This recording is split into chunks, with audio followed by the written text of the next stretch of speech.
welcome back to my channel. My name is Kelsey and I'm here today to do part 3 of my 2021 TBR. Oh hi, thanks for checking in. I'm still a piece of garbage.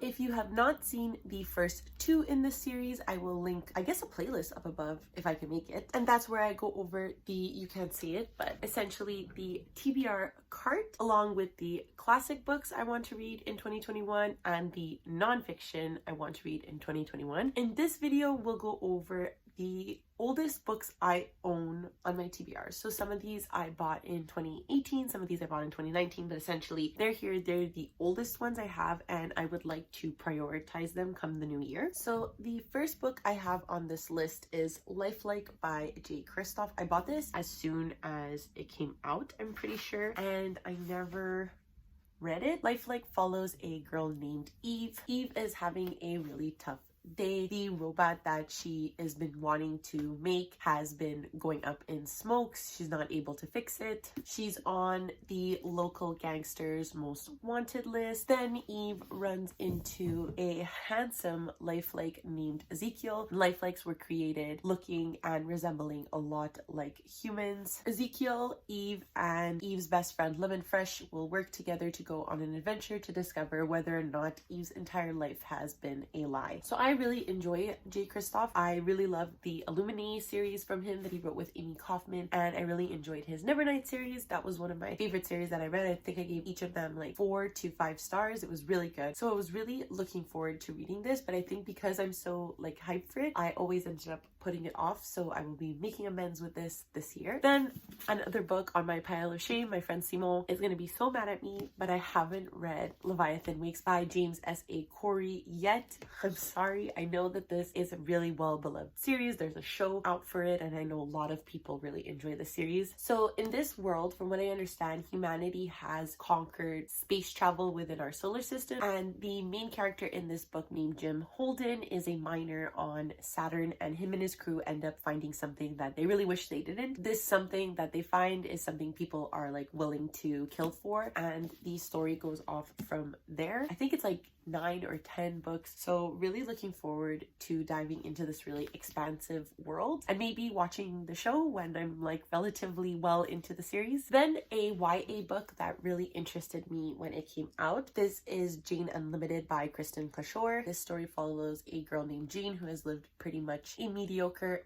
but normal life. One day her aunt invites her to this event. So when she enters this like mansion like thing, she is presented with 5 choices of her untethered life that she can go visit. So in each world there's some element of it that has changed. In some of them she falls in love, in others she might lose her life. Super interested in this like sci-fi book, and it was Cece over at A Problems of a Book Nerd that really enjoys this book. I think she's read it quite a few times, so I'm very looking forward to picking this one up. Then another book I picked up on a lot of people's recommendation is The Smell of Other People's Houses by Bonnie Sue Hitchcock. The description on the back doesn't say much, just that this is an entangling story about 5 people's lives and how each individual person works to save another. Very short. Really looking forward to this. I've heard it's extremely beautiful, so I think this would be a really impactful read this year. Then Books and Lala had recommended this book a couple of years ago. This is The Final Six by Alexandra Monir. This is another like sci-fi speculative fiction novel, and it follows 2 main characters, Leo and Naomi. Both of them are chosen along with 22 of the world's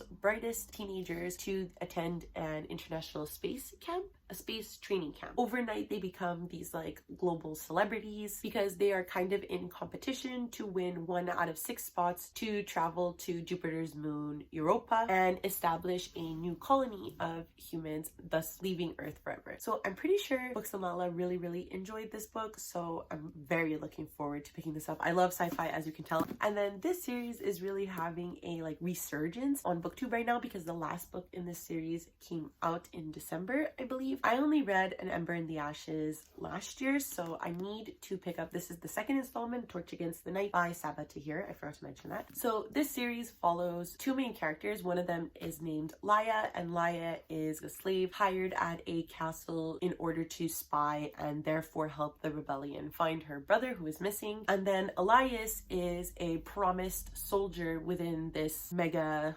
governmental figure. And in the last book, Elias and Laya kind of work together to help each other out. I won't go into too much about how that book ended, but I'm really looking forward to diving into A Torch Against the Night. I really love the writing style that Sabatahir has, how she can make you kind of like fall in love with her characters, because at the beginning I was like, I don't know about these characters, but then I ended up being obsessed with them. So I think what I'm going to do is reread A Number in the Ashes and then dive into this and hopefully finish this series by the end of the year. Then another Books and Lala recommendation. This is Dare Mighty Things by Heather Kaczynski. I don't know what this is about. I know it's like speculative sci-fi. So again, this is another book that follows a teenager who is quite gifted and intelligent and has the opportunity to travel to space. And in order to ensure her spot to go to this new colony and leave Earth, she has to compete with some of the brightest and bravest teenagers on Earth. So again, another book about teenagers fighting to get to space, but quite frankly, this premise just sounds amazing, as well as the final 6. So I'm really looking forward to reading both of these. Then if you did watch my TBR cart video, this was one of the books I picked as one of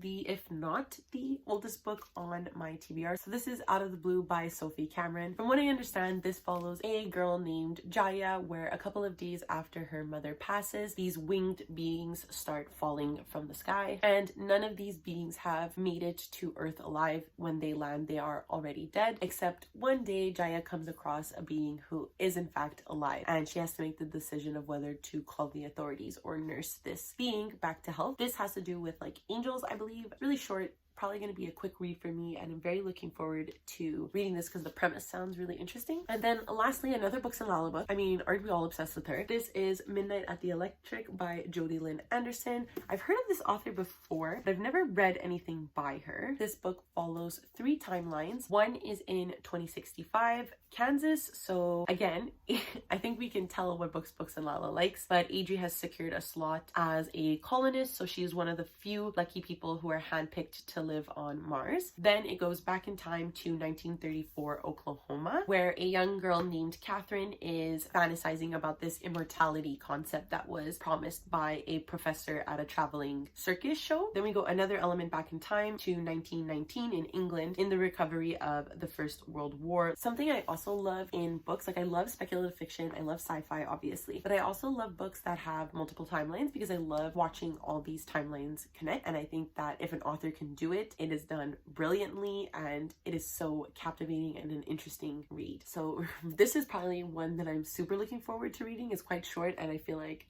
I'm just gonna speed through this one. And that's it. Whew, takes a lot to hold up those books. So those are the books that are on my owned TBR for the longest, and each one of them will be featured in at least one TBR in 2021. How many are there? There's 9. Yeah, they'll definitely be featured in quite a few TBRs next year. If you've read any of these books and you think I will like them or hate them, let me know down below. Please make sure to like, subscribe, and ring the notification bell. It really makes me feel really good when people do these things, and it really means a lot to me. I'm not really sure where to go from here. I don't know how to end these things, so I guess I will see you next time. Bye!